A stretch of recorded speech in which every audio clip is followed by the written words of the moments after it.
Hey guys, Mr. again for another video today, and we are back. We are back with our Houston Vikings franchise mode. So, we're just gonna get right into this as the Turing test is ready to start. Alright, so, yeah, we're a pretty good team right now. We have 59 games played, and we have 66 points, which overall isn't too bad. Now, I'm hoping to continue that, if not do better. We are technically in a playoff spot right now. I mean, if we check out where we are, let's see really quickly. Let's check the league. We'll check the Western Conference, I guess. Let's check. So we are currently 9th, so we're technically out of a playoff spot right now. Just because Nashville has a game in hand and they have the same amount of points as us. So, yeah, we'll definitely have to play a little bit better. How about the East, just out of curiosity? All right, those are the East teams. Where are we right now in the entire league? I really don't want to miss on the playoffs.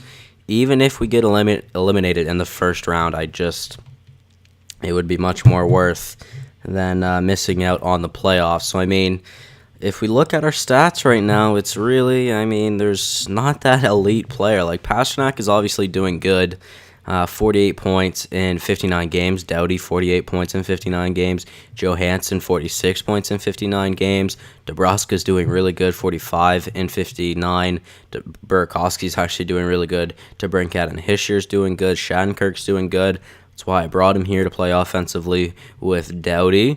Goaltending, I don't think Rant is doing great. I mean, obviously, we still don't really have our number one goaltender, that's for sure.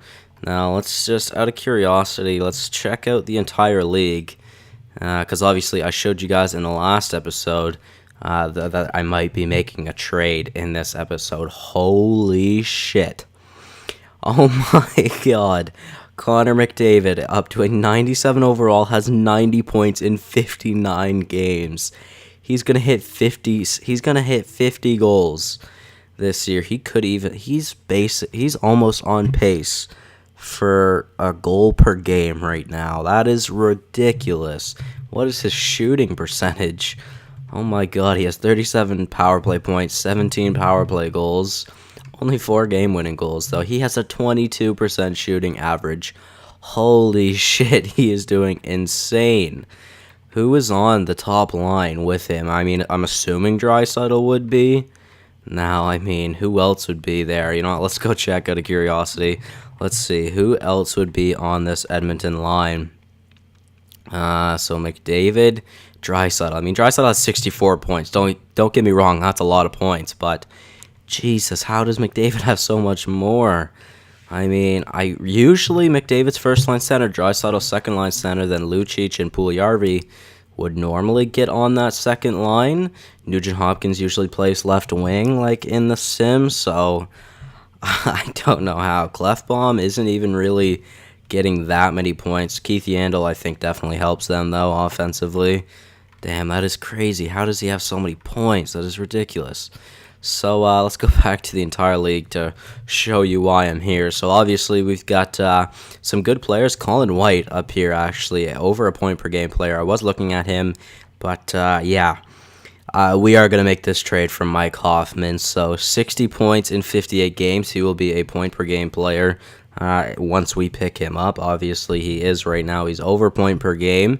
I mean, I was looking at Colin White. Don't get me wrong, but I mean, realistically, Ottawa would not trade Colin White. Colin White is in top 7 for points right now in the league, and he's doing really, really good. He's on pace for a 40-goal season, maybe even more than that.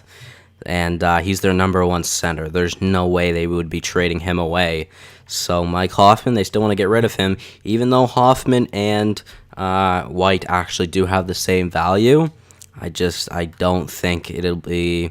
I mean, it's really just not realistic to bring in a player like that. So, now, what are we going to add to this trade?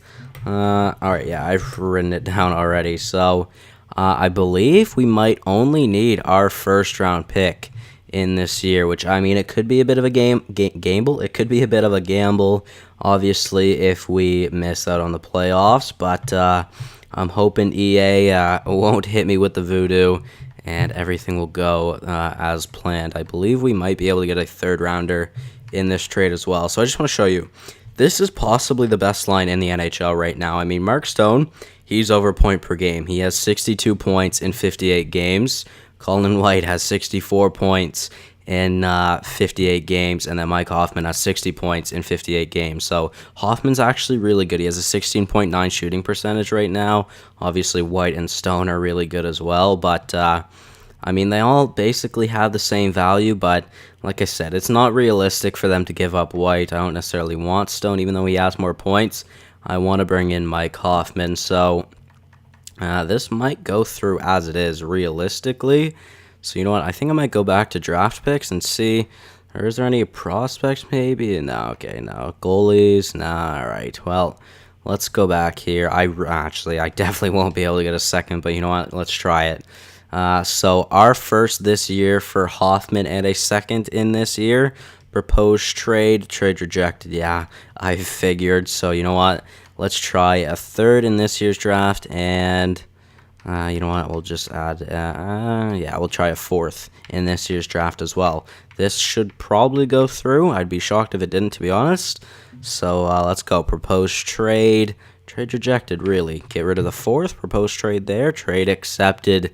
Mike Hoffman is officially a Viking, so this should be good. I really hope he can help this team now.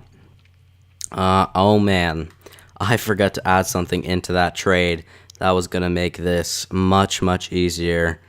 I was going to get rid of Reed Boucher. That's why I have the lines the way it is. So, Reed Boucher, you will be gone. Is Hoffman up here? He is. All right. He did drop an overall, but it's fine.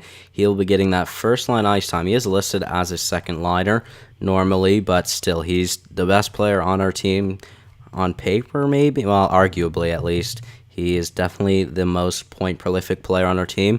If we can get a 35 goal season from him, that would be really nice. He maybe could even break 40. Johansson, I'm assuming, would break 20. And Pasternak, I'd like more goals out of Pasternak. But now Hoffman, hopefully, he could bring up his plus, or he could keep his plus minus around where it is and bring up the plus minus of Pasternak and Johansson. So, yeah, this is what the new lineup is going to look like. We're going to have Pasternak, Johansson, and Hoffman on the first line. Then on the second line, Burakovsky, Hischier, and DeBrusk. On the third line, DeBrincat, Yoshimura, and Brown. So Hischier's now listed as a second liner as well, which is good. Obviously, DeBrincat is listed as a third liner. DeBrusk is as well, but we're going to keep him on that second line just because he's doing really, really good. I believe Yoshimura, Yoshimura is still listed as a depth forward, but that is fine. Brown is looking good. Kapanen, Lund, and Shore, we're just going to keep them there. We picked up Shore off waivers in the last episode. And defensively, we still have an injury right now. That's why Valimaki is in. But, I mean, we could make a roster move right now. I will send Boucher down. Will I send Boucher down? Wait. I mean, we don't have an injury offensively, do we? I don't think so. I'm pretty sure we don't, but wait, let's see. Scratched. We have Prosser, Aberg, Carlson, and Boucher. Okay, so technically I could send Boucher down, but you know what? I'll keep him here now. See, the thing is about that, I could play him, but yeah, I really wanted to add Boucher into that trade just to make it go through since he is listed as a third liner. I mean, he's not doing too bad. That's another reason why I wanted to trade him, because like a goal scorer for goal scorer, obviously there's a big difference between them. But yeah, we're going to have to wait for some injuries to come back. Or for some injured players to come back, I should say. So, you know what? Hopefully everything works out now.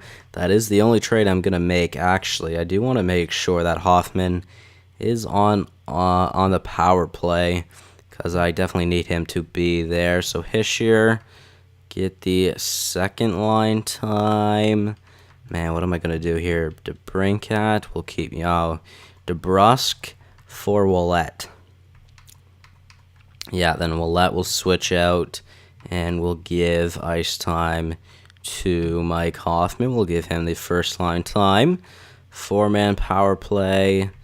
Instead of DeBrincat, we will give it to Hoffman, because why not, I guess.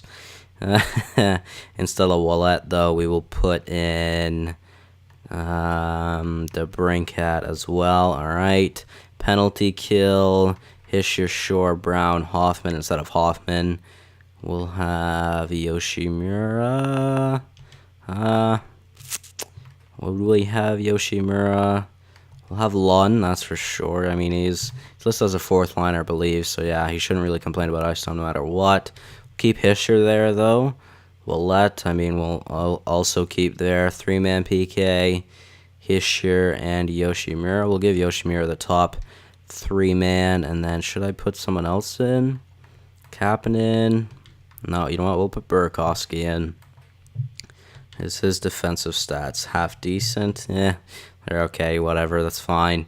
Extras, instead of DeBrincat, actually, no, we'll keep DeBrincat there, but instead of Willette, we'll switch out Hoffman. So another good thing about Hoffman is if he doesn't work out for us, he is on an expiring deal this season, so we could realistically trade him away, which, I mean, that's not bad. Whether I will or not, we'll have to wait and see, that's for sure.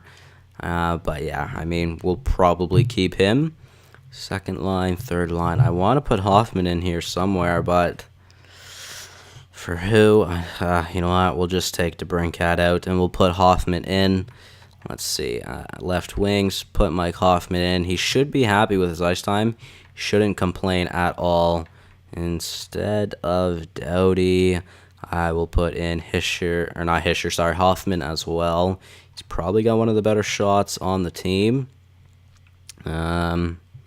Yeah, he'll go fourth shooter. Then Hischier will be demoted to the fifth shooter, but everything should be good there. All right, Hoffman is looking good. Hopefully, he will be a good player for us. Let's continue the sim though. Obviously, we are basically on the deadline, so you know what? We'll sim out to the deadline. We'll see how we do. Boston. Can we win our first game with Mike Hoffman? We can. Gabriel Carlson is also back from his injury, which is really good. We'll switch out Willette for Carlson. Prosser is also back. All right, then Benning will switch out for Willette. And then Valimaki will switch out for Benning. And then we will send down...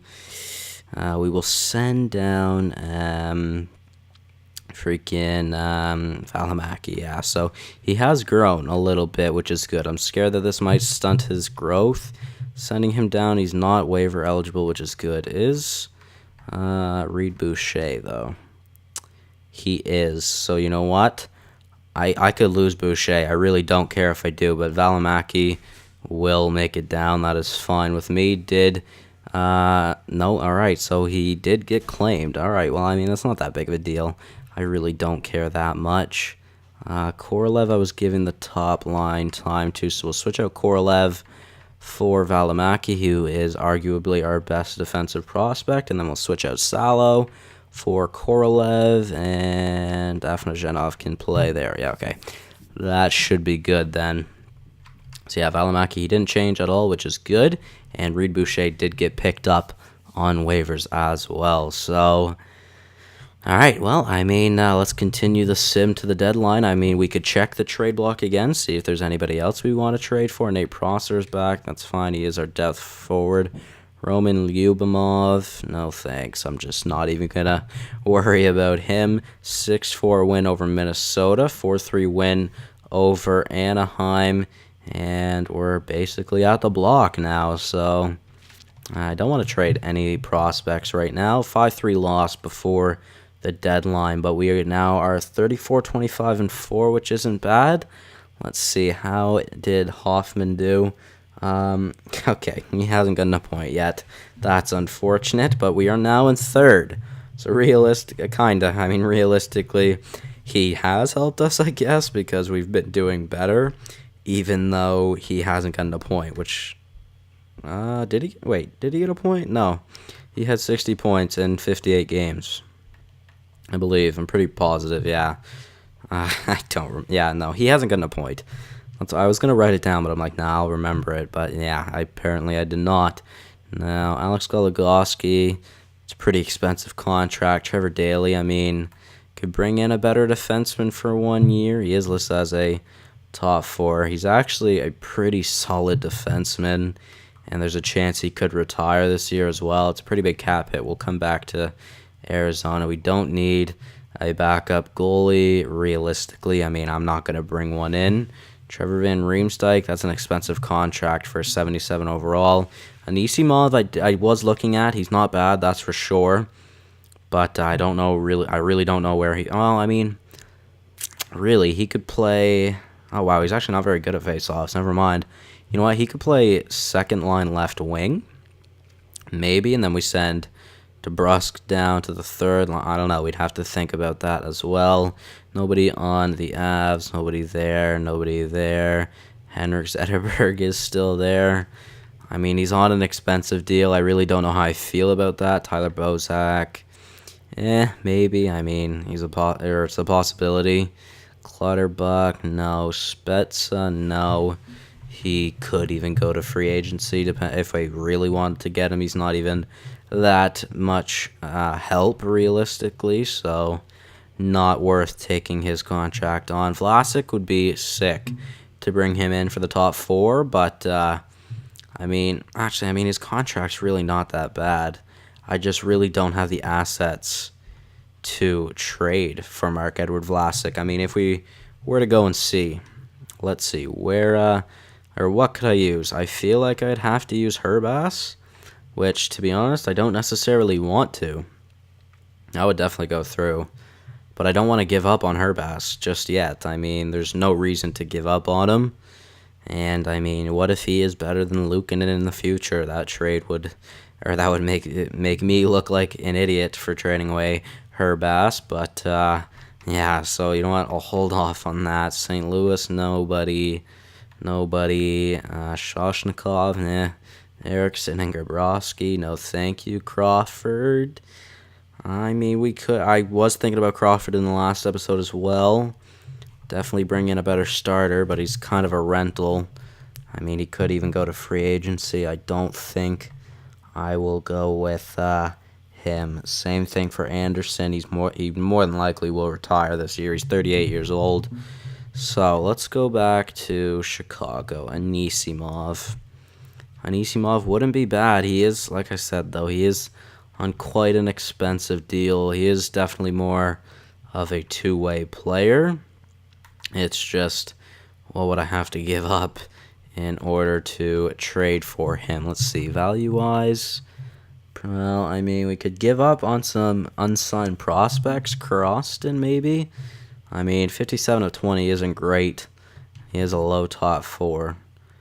I mean, that would almost go through one for one. Anisimov. Do we bring in Anisimov? I mean, like I said, he's a really good two-way player.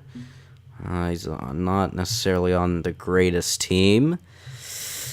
But he's not necessarily a rental, though, either. I mean, he is a really good two-way player. I mean, he's like a 2-year rental, though. That's the thing.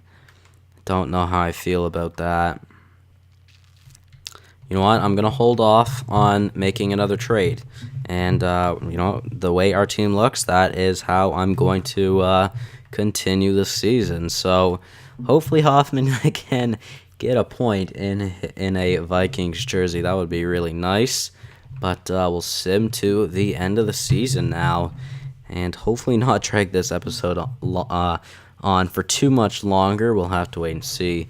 Okay, so the Blackhawks are offering us a little trade. No, I'm not going to take that, though. And here we go. So now we are on the stretch to make the playoffs. If we hit 40 wins soon, we could be in an extremely good spot. Now, whether it will happen or not, I don't know. Obviously, have to wait and see. I think it could happen, though. Ottawa, Ken Hoffman, no, we got a point, which isn't bad. We do win against, or in a back-to-back between Winnipeg and Carolina. Now, Pontus Aberg is back, which may screw things up. I mean, Shore and Kapanen are both listed as depth forwards, which realistically I could scratch one of them. But, I mean, the team's doing pretty decent with everything right now. Do I want Aberg back in? He's listed as a third liner. I don't know. I really don't know. I mean, he obviously hasn't been doing too bad. He had 11 points in 41 games. Let's go back to the starting lineup. So, Shore, 27 points in 68 games. Not too bad as a fourth liner. Kapanen, 16 and 69. So, realistically, I probably should scratch Kapanen. I don't know. You know what? We'll switch out Kapanen for Aberg, and hopefully everything works out like that. Let's continue this. We shootout loss to Buffalo, but we got another point. 6-5 win over the Avs, and a 2-0 win over the Leafs. We lost to the Pens. Big loss to the Stars. Now, we got 41 wins, but is that enough? That is the thing. Let's see. Got another scouting assignment. I think I might stop the sim just to see how close we are right now. We'll see. Calgary we beat in overtime. All right, let's see. Where are we at right now? We are third in the division still. Mike Hoffman has gotten some points. Hopefully he can get at least a 30-goal season now. I mean, obviously not doing as great as he was, but that line in Ottawa was absolutely insane. So 90 points, I mean, everybody in the division has played 77 games. Nashville really needs to go on a run, and I think Minnesota, I mean, even if Minnesota wins all their games, realistically, we only need to get, 2 points in the next 5 games. But still, you know what? I do want to make sure that we can, that we can win this. So let's see. We'll advance a day to the New Jersey game. Nashville played, and they got 1 point. All right, can we beat New Jersey? Let's see. Please, shootout loss. What's okay, though? We got a point. Chicago is now above Minnesota. All right, we're still looking good. And we could clinch here soon, realistically. Nashville does have the wild card spot at 89 points right now. We need to beat the Capitals, and I think we might ensure a playoff spot. Another shootout loss. All right, well, we got another point, but yeah, we have a big game against Chicago here. Obviously a divisional opponent. I don't think they can catch up, though. We are now 2 points ahead of Nashville with a game in hand. Please, let's get a win over Chicago. Please, please, please. And we lost in regulation. All right. Now only 3 more games. And we still have not clinched yet. I mean, as long as we stay in third, we will make the playoffs. Nashville now has 92 points. Okay, we need to get a point out of this game against Montreal. We win. All right, 94 points right now. If we advance a day, we might have clinched. Come on, let's see it, please. There we go. We have clinched for the playoffs for the very first time. And there we go. Let's see. Now, we will face St. Louis, and we won't have home ice advantage. Well, more than likely. So, or more than likely, we will face St. Louis. We lost in the final game of the season. So, our last 10 was not very good. That is for sure. Mike Hoffman was 1 shy of 30 goals, unfortunately, but it's okay. Let's advance another day and see who will we be facing in the playoffs. Will it be the St. Louis Blues, or will we be put in the Pacific Division? We will be going up against the St. Louis Blues. All right. So, interesting, guys. Now, Houston, we're in the playoffs. Let's make well with what we have done this season. Let's build upon this great season that we had, making the playoffs for the very first time in franchise history. But, yeah, thank you guys so much for watching. Hopefully you all did enjoy. Check out the stats and the St. Louis Blues in the next episode. Thank you so much for watching, and I'll see you in the next one. Goodbye.